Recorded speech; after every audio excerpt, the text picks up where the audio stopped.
afternoon and welcome to the African Utility Week studio. My name is Amy Ryan and today I have with me Brian Williams, who is the Industry Advisory Director for Utilities at SAP. Welcome, Brian. Nice to be here. Thank you, Amy. So tell me, how have you been enjoying the African Utility Week event so far? It's a phenomenal event.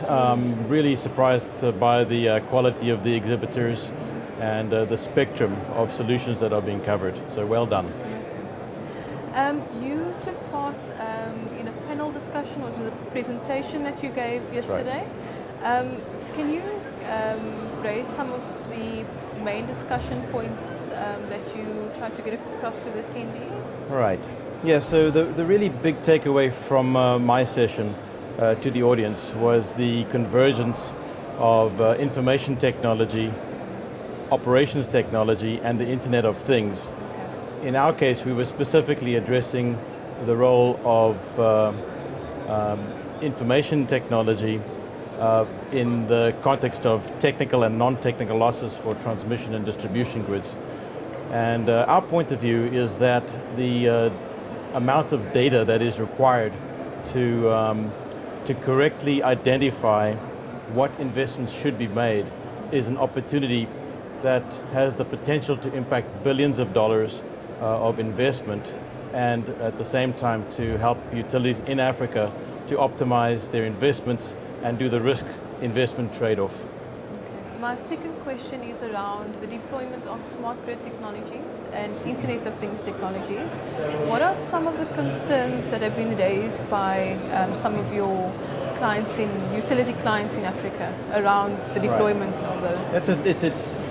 In the transmission space, it's a pretty much closed and shut case. Okay. I don't think there's any argument against using SCADA and grid monitoring technologies in the high voltage world. Yeah. It's a little bit more of a mixed bag when it comes to medium and low voltage. Yeah. I think the attributes of distributing energy in South Africa in particular, but I imagine this is true across the continent, is such that pilfering and outright theft of distribution assets is a legitimate concern for many of our utility customers.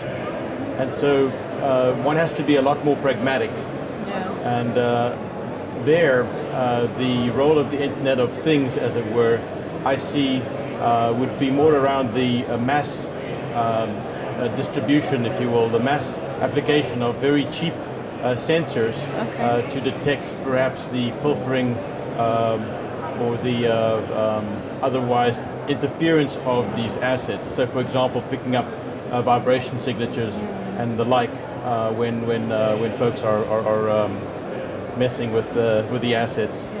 So that's one application of the Internet of Things I see in the distribution network.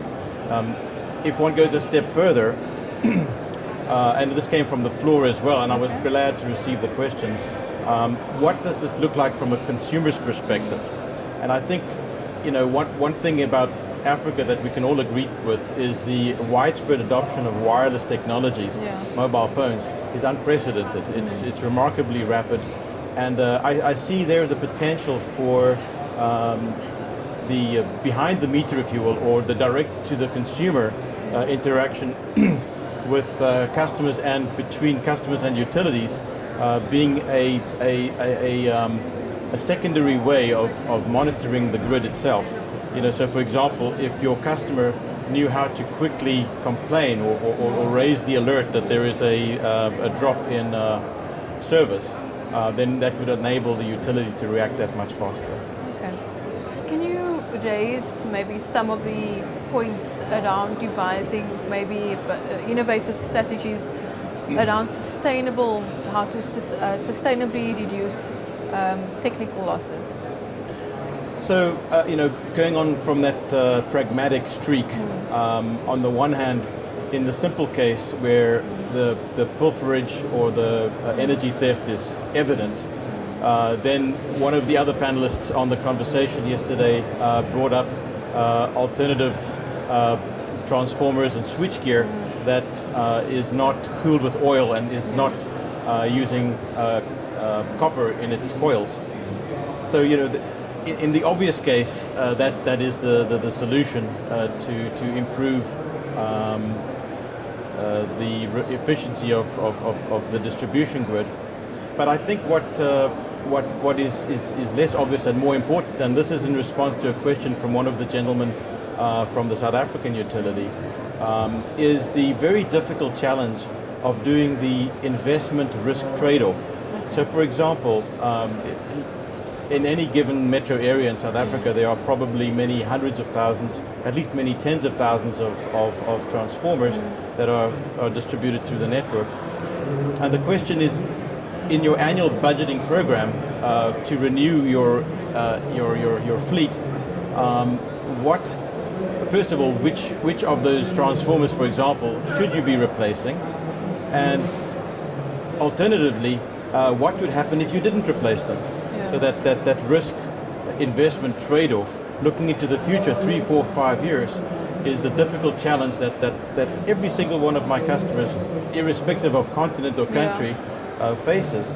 And that's where we see the role of technology, and especially the type of technologies we deploy with the convergence of information technology and operating technology being incredibly important.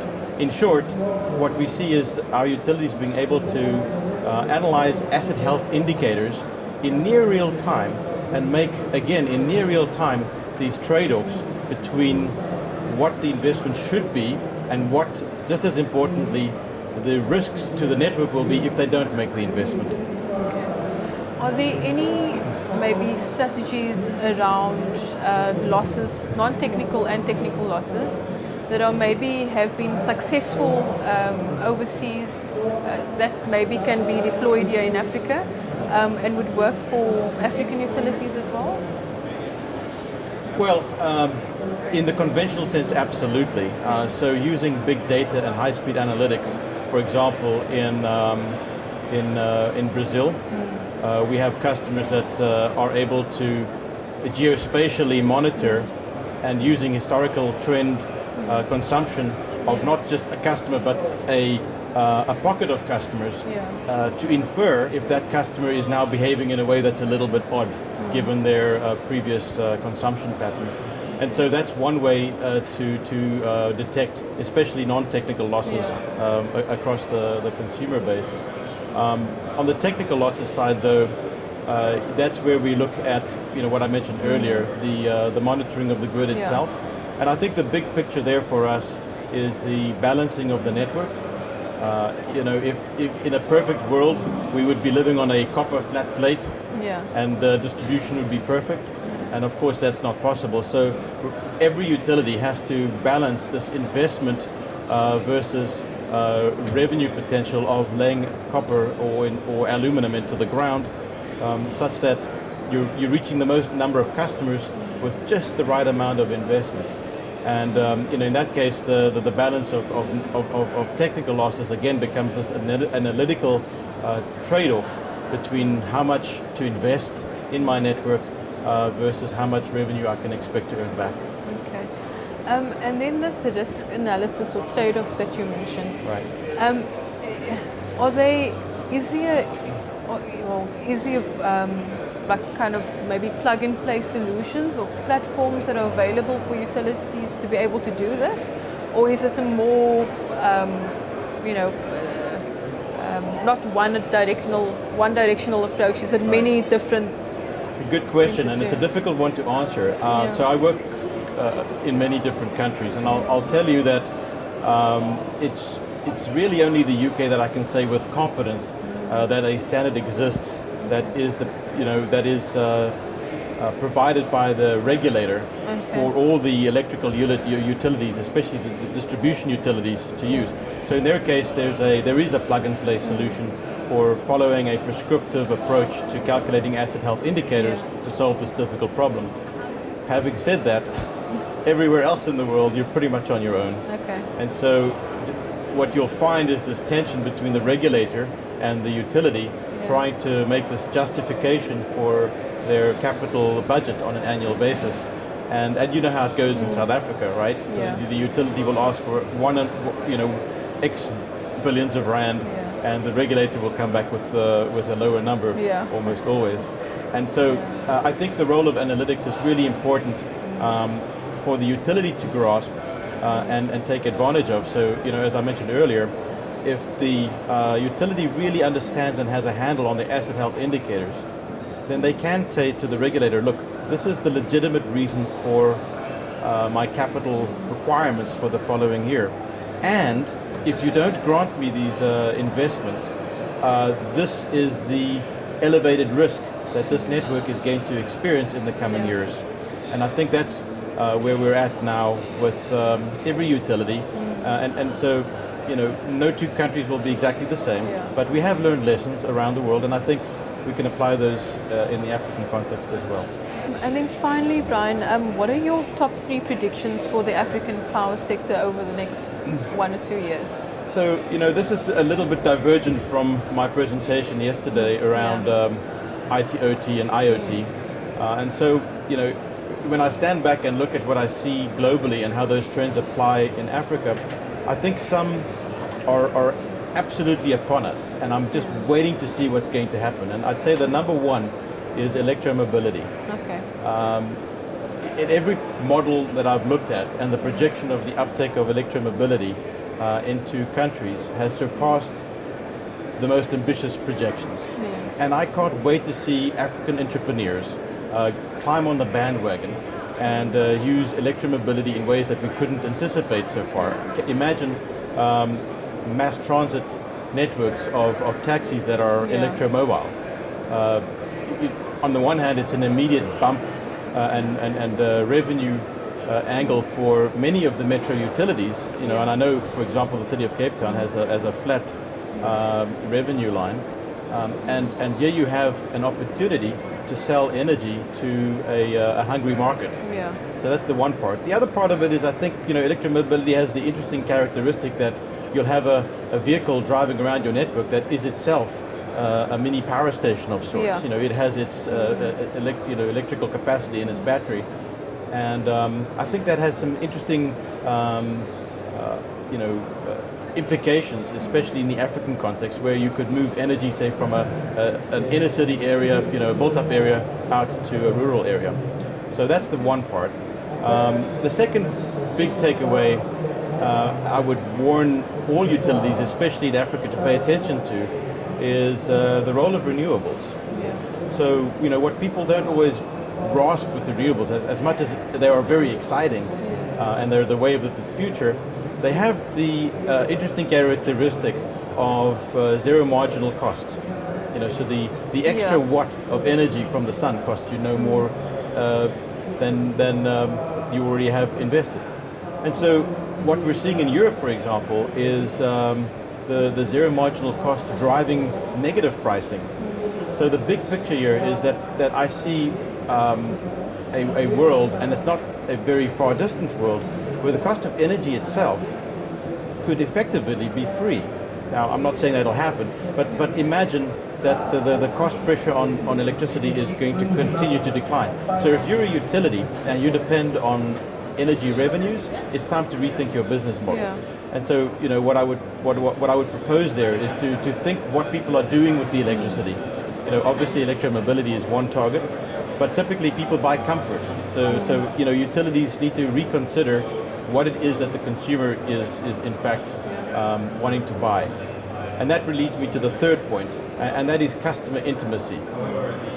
The point there is that if you have that customer intimacy, you can tailor make your service proposition to each individual customer. And the big point there is that the cost of big data and data analytics has come down to the point where it shouldn't matter what your customer's economic value is to society in general. So I think what I'd like to see coming is no matter if you're a low-income person or a high-income person, the role of analytics is the same. What the utility should be capable of doing is target a set of services to every customer. And I think African consumers should expect nothing less. That's actually a point that one of the previous speakers as well brought up is actually the value of data and using data to segment your utility base and offer targeted offerings and services. Exactly. Yeah. Exactly, and I think if you take that to its logical conclusion, you're segmenting to a customer of one. Yeah. And we're there. You know, we can do that in other economies, and I see that with the low cost of data and analytics, there's no reason why we shouldn't be able to expect the same capability for Africa. Okay. Well, Brian, thank you so much for joining us this afternoon. Thank you. Thank you for tuning into the African Utility Week studio. This is Amy Ryan. Thank you for watching.